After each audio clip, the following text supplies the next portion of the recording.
सभी लोगों को प्रणाम। पैलक जय श्री राम। आज सभी गणेश चतुर्थी का दिन है, तो सभी लोगों को गणेश चतुर्थी की हार्दिक शुभकामनाएं।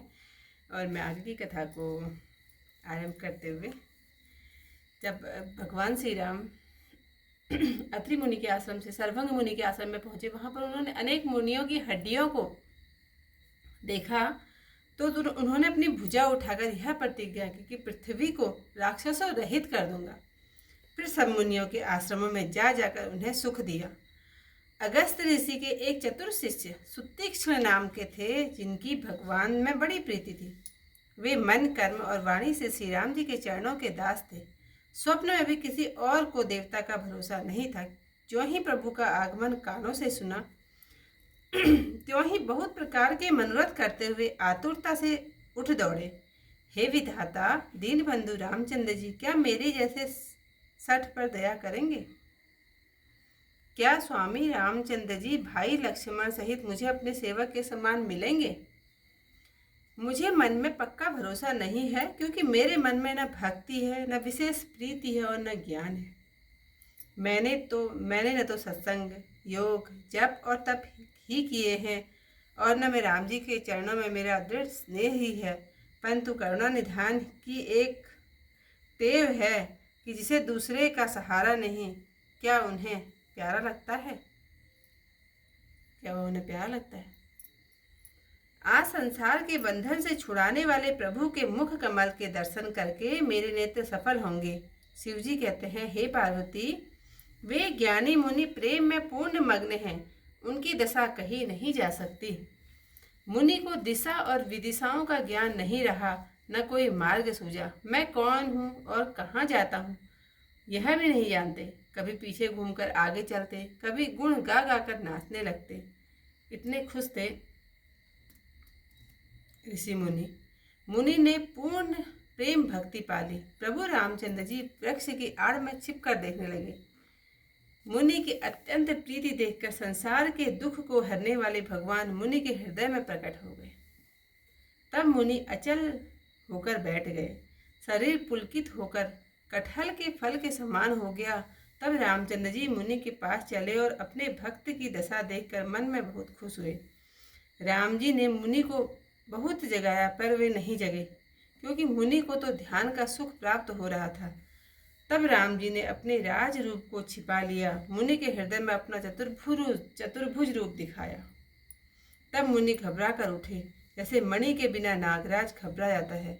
अपने आगे श्री सीता जी और लक्ष्मण जी समेत सुख के धाम श्याम शरीर वाले श्री राम जी को देखकर बड़े भाग्यवान मुनि प्रेम में मग्न होकर लकुटी की तरह राम जी के चरणों में गिर पड़े। श्री राम जी ने अपनी विशाल भुजाओं से उन्हें उठा लिया और प्रीति से हृदय से लगा लिया। मुनि से मिलते हुए दयालु रामचंद्र जी ऐसे शोभित हुए, मानो सोने के वृक्ष के तमाल भेंटता हो। रामचंद्र जी के मुख को देखकर मुनि ऐसे खड़े रह गए, मानो चित्र में लिख कर बनाए हों। तब मुनि ने धीरज धारण कर बारंबार चरण छुए, फिर उनको अपने आश्रम में लाकर अनेक भांति से उनकी पूजा की। आज मैं कथा को यहीं पर करूँगी समाप्त, क्योंकि फिर बहुत लंबी कथा कोई सुनना पसंद नहीं करता है। तब चौपाइयाँ।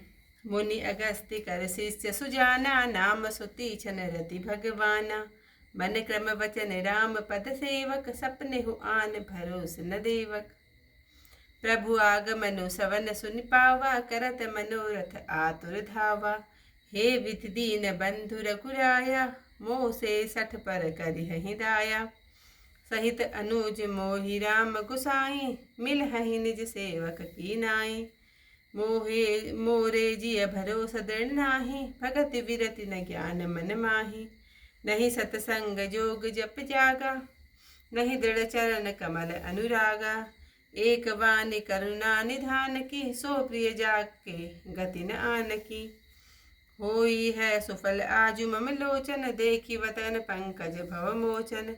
निर्भर प्रेम मगन मुनि ज्ञानी, कहीं न जाई सो दशा भवानी। दिशि अरु विदिश पंथ नहीं सूझा, को मैं चले वो कहा नहीं बूझा। कबहु कफिरी पाछे पुनि जाई, कबहु क नित्य करई गुण गाई। अविरल प्रेम भगति मुनि पाई, प्रभु देखे तरु ओट लुकाई। अतिशय प्रीति देखी रघुवीरा, प्रकटे हृदय हिरन भव वीरा। मुनि मग माज अचल होई वैसा, पुलक शरीर पनस फल जैसा। तब रघुनाथ निकट चली आए, देखी दशा निज जन मन भाए। मुनि ही राम बहुभांति जगावा, जागन ध्यान जनित सुख पावा। भूप रूप तब राम दुरावा, हृदय चतुर्भुज रूप दिखावा। मुनि अकुलाई उठा तब कैसे, विकलहीन मनि फणिवर जैसे। आगे देखी राम तन श्यामा, सीता अनुज सहित सुख धामा। परेउ लकुट इव चरण निलागी, प्रेम मगन मुनिवर बड़ भागी। भुज विशाल गही लिए उठाई, परम प्रीति राखे उरलाई। मुनि ही मिलत अस सोह कृपाला, कनक तरु तनु भेट तमाला। राम बदन विलोकी मुनि ठाड़ा, मानहु चित्र माजल की काड़ा। तब मुनि हृदय धीर धरी, गही पदवारहि बार। निज आश्रम प्रभु आनि करी, पूजा विविध प्रकार। सियावर रामचंद्र पद जय शरणम, शंकर हरि ओम जय जय सिया राम। मंगल भवन अमंगल हारी, उमा सहित जहि जपत मुरारी। आज की कथा को यहीं पर समाप्त करते हुए कल को इससे आगे कथा के साथ फिर आप लोगों से मिलते हैं। तब तक के लिए सभी लोगों को प्रणाम। जय श्री राम।